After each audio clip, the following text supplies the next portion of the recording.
नमस्कार, मेरो नाम परशुराम चौलागाई। मेरो कविताको शीर्षक छ फुलभित्रको दाना। सँगै बिउ छरेका फुलहरू एउटा स्वर्गको गाउँको पाटामा उम्रन्छन्। नयाँ आशाका मुनाहरू टुसाएर हुर्कन्छन् एउटै वातावरणमा अनि एउटै बाटोमा। सँगै बिउ छरेका फुलहरू एउटा स्वर्गको गाउँको पाटामा उम्रन्छन्। नयाँ आशाका मुनाहरू टुसाएर हुर्कन्छन् एउटै वातावरणमा अनि एउटै बाटोमा। तर विडम्बना वर्षायामको पहिरोले एकापट्टि थिचिदिन्छ भेट्टाबारीका फुलहरूलाई।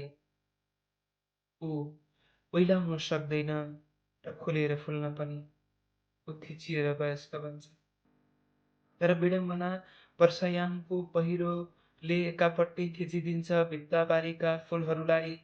ऊ ओइलाउन सक्दैन र खुलेर फुल्न पनि, ऊ थिचिएर वयस्क बन्छ।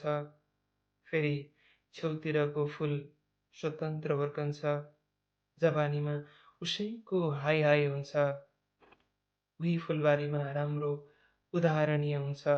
सोध्छ फुल भनेको मै मात्र।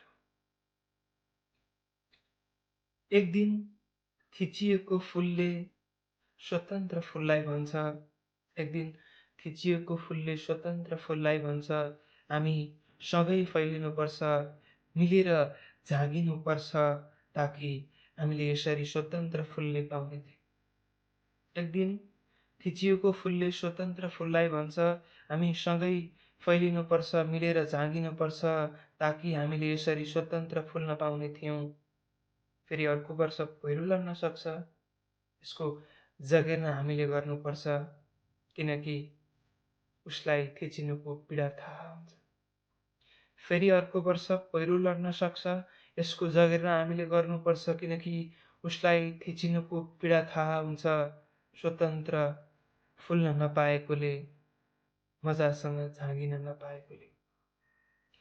छेउतिरको फुललाई त्यस प्रस्ताव मन पर्दैन, उसलाई केही गर्नु हुँदैन, उसले केही गर्नु परेको हुँदैन, सहज वातावरणमा हुर्किएको हुन्छ।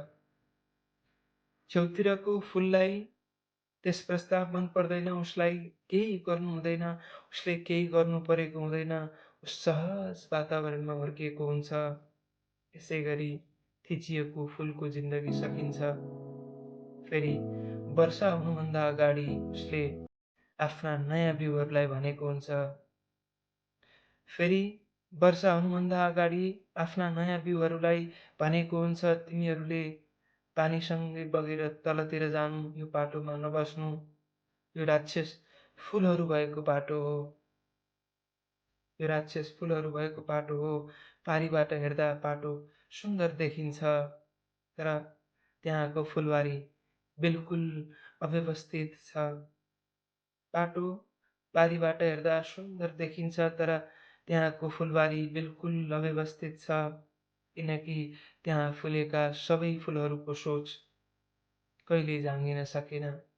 किनकि त्यहाँ फुलेका सबै फुलहरूको सोच कहिल्यै झाँगिन सकेन, कहिल्यै एउटै हुन सकेन। धन्यवाद।